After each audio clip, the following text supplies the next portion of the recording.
Assalamualaikum warahmatullahi wabarakatuh. Saya dari kelompok 4 ingin menjelaskan bagaimana cara membuat codingan untuk menghitung gaji karyawan dalam C++. Sebelumnya, saya izin memperkenalkan anggota terlebih dahulu. Perkenalkan, nama saya Indri Ananda. Nama saya Nadia Siva. Nama saya Siti Mariam Nurila. Nama saya Nusti. Nama saya Jayadi. Nama saya Tegar Alimudin. Baiklah, di sini saya akan menjelaskan tentang deskriptif dalam menghitung gaji karyawan. Di sini ada beberapa golongan gaji karyawan. Yang pertama yaitu golongan A, maka upah per jamnya yaitu 5.000. Kemudian golongan B, maka upah per jamnya itu 7.000. Kemudian golongan C, upah yang didapatkan per jamnya itu 8.000. Dan yang terakhir golongan D, upah yang diperoleh yaitu 10.000. Selanjutnya ketentuan tambahan, jika jam kerja karyawan lebih dari 48 jam per minggu, maka akan mendapatkan uang lembur dengan perhitungan uang lembur yaitu jam kerja dikurangi 48 jam dikali 4.000. Jika jam kerja berkurang dari 48 jam, maka pegawai tidak akan mendapatkan uang lembur. Perhitungan gaji karyawan adalah upah ditambah uang lembur. Nah, kemudian diinput berupa nama karyawan, golongan, dan jam kerja. Setelah itu outputnya adalah nama karyawan dan gaji yang diterima. Di sini saya akan menjelaskan bagaimana cara membuat codingan algoritma untuk menghitung gaji karyawan dalam C++, yaitu pertama kita membuat input IOStream using namespace std dan inMy. Nah, di sini untuk memunculkan program penghitung gaji karyawan, maka kita harus menulis checkout program menghitung gaji karyawan.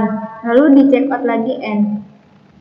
Untuk menghasilkan nama, yaitu kita membuat string nama, chart golongan, in, jam kerja, upah per jam, total upah, gaji lembur, di mana dalam membuat proses input untuk memunculkan nama karyawan kita menggunakan getLine sin nama, di mana fungsi getLine tersebut yaitu untuk memunculkan nama yang mengandung spasi. Selanjutnya mencekot golongan dan untuk memunculkannya itu sin golongan. Selanjutnya mencekot jumlah jam kerja lalu sin jam kerja. Setelah itu kita tentukan jumlah upah per jam berdasarkan golongan dengan menggunakan switch case, yaitu untuk mengapa kita menggunakan switch case, karena kita menggunakan beberapa golongan, yaitu di sini ada golongan kerja A, B, C, dan D. Nah, dalam switch case kita menuliskan yaitu switch case golongan yang case A upah per jam sama dengan 5.000 break. Case B, upah per jam 7.000, break. Case C, upah per jam 8.000, break. Case D, upah per jam 10.000. Selanjutnya yaitu untuk mengetahui apakah karyawan mendapatkan jam kerja lebih atau tidak, yaitu dengan kita menuliskan cek apakah jam kerja lebih dari 48 jam, yaitu dengan menggunakan if. Kondisi if di sini akan terpenuhi jika jam kerja karyawan lebih dari 48 jam, yaitu dengan menggunakan jam kerja lebih dari sama dengan 48 dikali 4.000, di mana 4.000 ini yaitu upah lembur untuk karyawan. Di sini kita juga menuliskan codingan lembur sama dengan jam kerja dikurangi 48 jam, maka hasilnya yaitu jumlah jam lembur yang didapatkan karyawan. Total selanjutnya yaitu untuk mencari total upah, yaitu gaji ditambah lembur dikali 4.000, yaitu dengan gaji ditambah hasil dari lembur.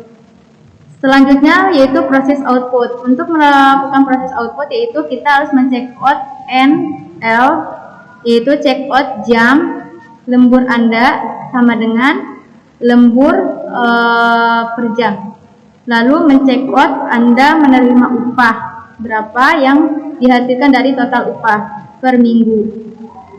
Lalu setelah itu check out end dan akan menghasilkan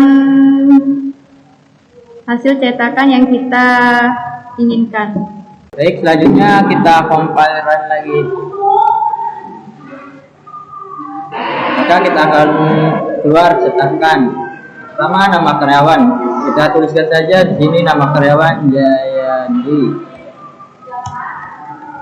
Terus akan keluar golongan. Nah, di sini kita akan memilih golongan A aja. Terus selanjutnya jumlah jam kerja. Kita di sini akan tulis jam kerja jadi 50.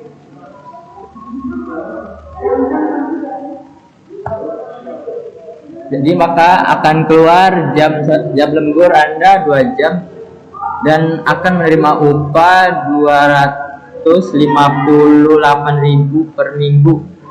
Kita muncul ini. Di sini ada nama karyawan. Nah, kita ambil contoh nama karyawan Tegar. Enter. Nah, golongannya ini misalkan kita golongan B. Selanjutnya kita enter. Nah, jumlah jam kerja. Jumlah jam kerja misalkan kita masukkan berapa ya? 50 aja. 50. Nah, muncullah jam lembur. Sini kita 2 jam lemburnya. Dan saya mendapat upah 358.000 per minggu. Sekian video tutorial cara menghitung gaji karyawan menggunakan bahasa C++ dari kelompok 4. Semoga video ini dapat bermanfaat. Kurang dan lebihnya mohon maaf. Saya akhiri. Wassalamualaikum warahmatullahi wabarakatuh.